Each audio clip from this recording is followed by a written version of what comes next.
Hello, আশা করি সবাই ভালো আছেন। মুক্তিযুদ্ধের সিনেমা বিভিন্ন ভঙ্গিতে, বিভিন্ন দৃষ্টিতে বানানো হয়। তেমনি বিভিন্ন গল্প লেখা হয়েছে বিভিন্ন দৃষ্টিভঙ্গির আলোকে বিভিন্ন লেখকের মাধ্যমে। তেমনি একজন লেখক হচ্ছেন হাসান আজিজুল হক। তার বিধবাদের কথা গল্প অবলম্বনে নির্মাণ করা হয়েছে সিনেমা নকশি কাঁথার জমিন, যেখানে প্রধান দুই চরিত্রে অভিনয় করেছেন জয়া আহসান এবং সেউতি। হাসান আজিজুল হক ভালো মানের একজন লেখক। তবে আমি ব্যক্তিগতভাবে তার যেসব গল্প পড়েছি সেগুলার থেকে আমার অনুধাবন যে সে লোকের গল্প খুব পড়তে সুখপাঠ্য নয়। তার যে চরিত্রের চেঞ্জ, প্রেক্ষাপট অনুযায়ী মনস্তাত্ত্বিক পরিবেশের সাথে সাথে চরিত্রের পরিবর্তন সেটা কিভাবে হচ্ছে সেগুলার বর্ণনা কম। বেশিরভাগ বর্ণনা হচ্ছে চরিত্র সময় অনুযায়ী এরকম এরকম আচরণ করে এবং তখনকার সময়ে আবহাওয়ার অবস্থা, তার চরিত্রের পারিপার্শ্বিক অবস্থা, এসব চারপাশের বর্ণনা বিস্তর থাকে, যেগুলো অন্যান্য লেখকের ক্ষেত্রে কম থাকে। সেই যাই হোক, এটা আমার ব্যক্তিগত অনুধাবন। মূলত বলছিলাম যে হাসান আজিজুল হকের গল্প বিধবাদের কথা থেকে মুক্তিযুদ্ধ ভিত্তিক চলচ্চিত্র নির্মাণ করা হয়েছে, যার নাম হচ্ছে নকশি কাঁথার জমিন। এই সিনেমাটা হচ্ছে নারীর চোখে যুদ্ধ। এই যে আমি শুরুতে বললাম যে বিভিন্ন দৃষ্টিভঙ্গিতে বিভিন্ন ভাবে তৈরি করা হয়েছে বিভিন্ন সিনেমা। এই সিনেমাটার ভঙ্গি হচ্ছে নারীর চোখ। এই সিনেমার প্রেক্ষাপটটা শুরু হয় 1950 সাল থেকে এবং সিনেমার প্রেক্ষাপট এসে শেষ হয় 1971 সালে। এই সময়ে পাকিস্তানেরা ক্ষমতা গ্রহণের পর থেকে আস্তে আস্তে স্বাধীনতার যুদ্ধ পর্যন্ত যেসব মানুষের মনস্তাত্ত্বিক চেঞ্জ হয় এবং সেই সময়ে একজন সাধারণ হাউসওয়াইফের যেরকম চেঞ্জ হয় এবং তাদের চোখে মুক্তিযুদ্ধটা কি, এই ব্যাপারগুলা উপস্থাপন করা হয়েছে। যেখানে এই সিনেমাতে সেউতি এবং জয়া আহসান এরা দুইজন কিন্তু খুব বেশি কাজ করে না বা তাদের কোনো অ্যাক্টিভিটি ওইরকম নাই, কিন্তু তারা জাস্ট দেখতেছে যে এইভাবে এইভাবে আস্তে আস্তে সময়টা চেঞ্জ হয়ে যাচ্ছে এবং যুদ্ধের সময় এসে তাদের ব্যক্তিগত জীবনে, পারিবারিক জীবনে এরকম এরকম চেঞ্জ হয়ে যাচ্ছে। এই ব্যাপারটার উপরে, স্বাধীনতার যুদ্ধের উপরে কেন্দ্র করে এই সিনেমাটা তৈরি করা হয়েছে, যেটার নাম হচ্ছে নকশি কাঁথার জমিন। সিনেমার শেষে অবশ্য একটা নকশি কাঁথা দেখানো হয়, যেটার একটা বাউন্ডারি আকারে তৈরি করা একটা সিন থাকে বা নকশা থাকে, যেটার মধ্যে বিভিন্ন মানুষ এবং তার পাশে শাপলা বা বিভিন্ন ফুল ফল প্রাণী থাকে। আর যে একটা বাউন্ডারি থাকে এটার বাইরে থাকে যে বিভিন্ন মাছ, এক মাছ আর এক মাছকে খেয়ে ফেলছে এরকম একটা অবস্থা এবং বিভিন্ন মানুষ হানাহানি মারামারি করছে এরকম একটা চিত্র। এরকম ভাবে নকশি কাঁথাটা আঁকা হয়। এটা মূলত সিনেমার নামটা প্রতীকী একটা নাম। সেই যাই হোক, বলছিলাম যে এই সিনেমার প্লটটা হচ্ছে সেই মুক্তিযুদ্ধের সময় এই মানুষের যে চেঞ্জ হয়ে যাওয়া সেটা নারীর চোখে কিভাবে দেখানো হয়। এইখানে যে দুইটা ক্যারেক্টার জয়া আহসান এবং সেউতি করে, একজনের নাম হচ্ছে সালেহা এবং আরেকজনের নাম রাহেলা। রাহেলা হচ্ছে জয়া আহসান এবং সালেহা হচ্ছে সেউতি। এই যে তাদের দুইটা ফ্যামিলি, তারা দুই বোন, তারা একই ফ্যামিলিতে বিবাহ করে। তাদের দুই ফ্যামিলির যারা কর্তা রয়েছে তারা দুইটা ভাগ হয়ে যায়। একটা হচ্ছে মুক্তিযুদ্ধের পক্ষের লোক আর একটা হচ্ছে রাজাকার লোক। এবং অবশ্যই এখানে দাড়িওয়ালা যারা রয়েছে, যেমন এখানে দাড়িওয়ালা রাজাকারের অভিনয় করেছে ইরেশ জাকে, অন্যদিকে যারা মুক্তিযুদ্ধের অভিনয় করেছে মুক্তিযুদ্ধের পক্ষের শক্তি হিসেবে রওনক হাসান, তারা তো দাড়ি ছাড়া।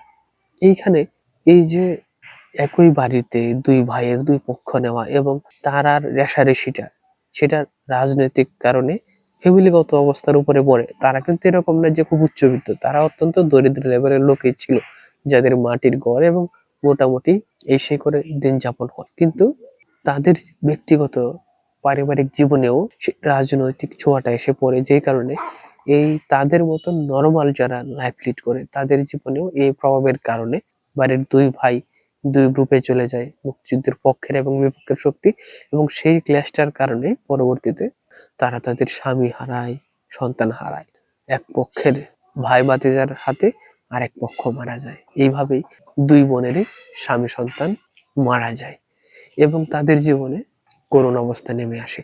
এই যে দুইটা মহিলা, তারা কিন্তু সরাসরি বা পরোক্ষভাবে কোনোভাবেই যুদ্ধে জড়ালো না, কিন্তু তাদের জীবনে ওই যুদ্ধের পরিণতিটা একটা নির্মমতা নিয়ে এলো। এই সিনেমার মধ্যে জয়া আহসান এবং শ্রুতি, এরা মূলত তাদের যে এক্সপ্রেশন বা আবেগটা সেটা মূলত তাদের চোখে মুখে চেহারাতে ফুটিয়ে তোলে।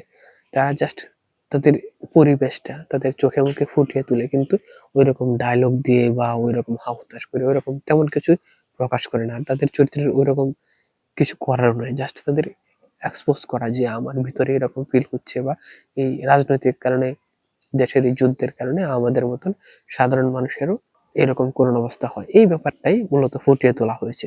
আর এছাড়া এটার বিজিএম এর কাজ বা ভিজুয়ালের কাজ এগুলা দারুণ, এবং তখনকার সময়ের যে পরিবেশ সেটাও সুন্দর করে উপস্থাপন করা হয়েছে। এবং এই যে বললাম শুরুতে যে হাসান আজিজুল হকের গল্পের মধ্যে আশপাশের পরিবেশের বিভিন্ন বর্ণনা সুন্দরভাবে থাকে, যে এটার মধ্যে আশপাশে বিলের মধ্যে শাপলা ফুটে আছে বা এরকম বিভিন্ন চিত্র হালকা করে উপস্থাপন করা হয়েছে। যেহেতু এটা সিনেমা হিসেবে বর্ণনা তো আর দেখানো যায় না, জাস্ট হালকা করে এইসব আশপাশের অবস্থা দেখানো হয়েছে। তো সব মিলে বলবো যে এই সিনেমার মধ্যে জাস্ট সময়ের যে বয়ে চলা এইটা, এবং এই দুইজন নারীর চোখে তাদের মুক্তিযুদ্ধের সময়কালে তাদের সাধারণ মানুষের মতন তাদের ফ্যামিলিতেও কি ধরনের নির্মমতা নেমে আসে, এই ব্যাপারটার উপরে বেশ করে তৈরি করা হয়েছে সিনেমা। এই সিনেমাটা অবশ্য বেশ কয়েকটা জায়গায় পুরস্কারও পেয়েছিল। আর এইসব তো মুক্তিযুদ্ধের সিনেমা, এটা একটা সরকারি অনুদানের সিনেমাও ছিল। তো সব মিলিয়ে যারা মুক্তিযুদ্ধের সিনেমা দেখতে চায় তাদের জন্য জাস্ট ডিসেন্ট ওয়াচের মতন, একবার দেখার মতন সিনেমা। তবে মুক্তিযুদ্ধের সিনেমাও যদি দেখেন এর সাথে ভালো ভালো আরো অনেক সিনেমা রয়েছে। তবে এটার এই তফাৎটা এটাই যে এটা নারীর চোখে বা তাদের দৃষ্টিভঙ্গিতে মুক্তিযুদ্ধটা কিরকম ছিল এটা একটু ভিন্ন ভাবে আমাদের সামনে উপস্থাপন করা হয়েছে। আর এই সিনেমার যদি নেগেটিভ সাইড বলি তাহলে বলবো যে সিনেমার কাহিনীগুলা এত এঙ্গেজেবল না যে শুরু থেকে ধরে রাখবে। এটা মনে হয়েছে যে এই যে উত্তেজনা বা এগুলা এগুলা কোনো সময় মনে হয়েছে দর্শককে ধরিয়ে রাখবে। যেমন আমার ক্ষেত্রে আমার কাছে কোনো সময় মনে হয়েছে যে এই সিনগুলো আমাকে এঙ্গেজ করছে, আবার কোনো সময় মনে হয়েছে যে এগুলা টেনে দেয় অথবা আমাকে এঙ্গেজ করতে পারছে না, এরকম ফিল হচ্ছে। যে কারণে সিনেমাটা কিছু জায়গায় ভালো লেগেছে, কিছু জায়গায় ভালো লাগেনি। আর সিনেমাটা একটা স্লো সিনেমা দৈর্ঘ্য ১.৫ ঘন্টার মতন, ৯৫ মিনিট। তো সব মিলিয়ে বলবো যে সিনেমাটা একবার দেখার মতন একটা সিনেমা। আপনারা যারা সিনেমাটা দেখে ফেলেছেন তারা আমার সাথে এগ্রি করেন কিনা বা ডিসএগ্রি করেন কিনা সেটা অবশ্যই কমেন্টে জানাতে পারেন, এবং সিনেমা নিয়ে নতুন তথ্য পেতে, আপডেট পেতে এবং রিভিউ পেতে আমাদের সাথে থাকুন। আজকে তাহলে এ পর্যন্ত, সবাইকে ধন্যবাদ।